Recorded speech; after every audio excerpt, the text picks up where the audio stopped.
All right, we're going to use Piskel to create an animation here. You can do this with many things, but I'm just going to show an explosion. First of all, I'm going to resize it. 32 by 32 is pretty small. I can always make it smaller when I get it in there, so I'm going to leave maintain aspect ratio. I'm just going to bring it up to 320 by 320 and say resize. All right, so now I'm just going to probably start drawing some circles if I can find a circle tool in here somewhere. I suppose I can. There's a circle tool. And I'm going to pick a color, and I'm going to click down here, and I'm just going to choose red to start us off with. And I'm going to pick a small circle right in the middle here. I'm going to do my drop paint, and I'm just going to fill it in with red. And then I'm going to go up here where it says duplicate this frame, and I'm going to duplicate this frame for the second one. So now I'm going to pick my circle tool again. This time I might pick an orangish color of some sort. Okay. And I'm going to make another circle around this guy. I'll do my best to center him up. It doesn't have to be exact. And then again, I'm going to take my color and I'm going to drop it in there. And I'm going to do the same thing. Perhaps I'm going to go duplicate this frame again. I'm going to pick a yellowish color this time. And I'm going to pick a yellow color this time. There we go. Okay, I'm going to draw it around him. Whoa, hey, not what I wanted. I was on the wrong tool. Better go back. Again, Control Z is your friend. Okay, so I'm going to go back to Circle Tool. I'm going to draw a circle around this guy.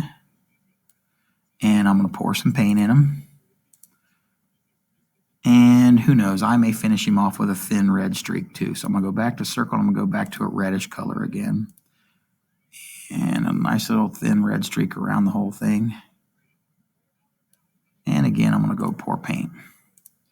So as you can see over here, it's not the greatest explosion in the world, but it does kind of look like an explosion.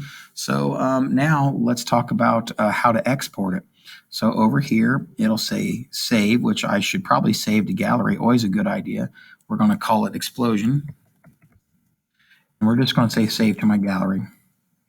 That way I can always get it again if I feel like it. Now I'm going to go down here to where it says export. And what I'm going to do with this one is I'm going to create, if it's more than one image, I'm going to create a zip file. And this is going to be called Sprite Explode. Okay. So Sprite Explode. And when I say zip file, what it'll do is it'll download all three ones. So I say download zip. And over here, it'll make it a little zip file. And all I have to do is say show in folder. And right now I can go in here and, well, I got to find them here. Basic shoot 'em up, big guy, Sprite Explode. Oh, there they are. Man, it's funny how that did the Sprite Explosion on there. So now I just got to grab these things. I go Control, click, click, click, make sure they're all highlighted. I'm going to copy them, and then I'm going to go to somewhere else. And this time I'm going to go to my artwork thing that I always use. So here on my P drive, I have an artwork folder. And somewhere in my P drive, I'm just going to say paste. Okay, you should see a green bar that says it's unzipping them and it's got them in. And then from there, I'll show you how to bring them in and use them in the file for an explosion scene. I might just replace the good explosion they have with a terrible one that I just made. Thanks.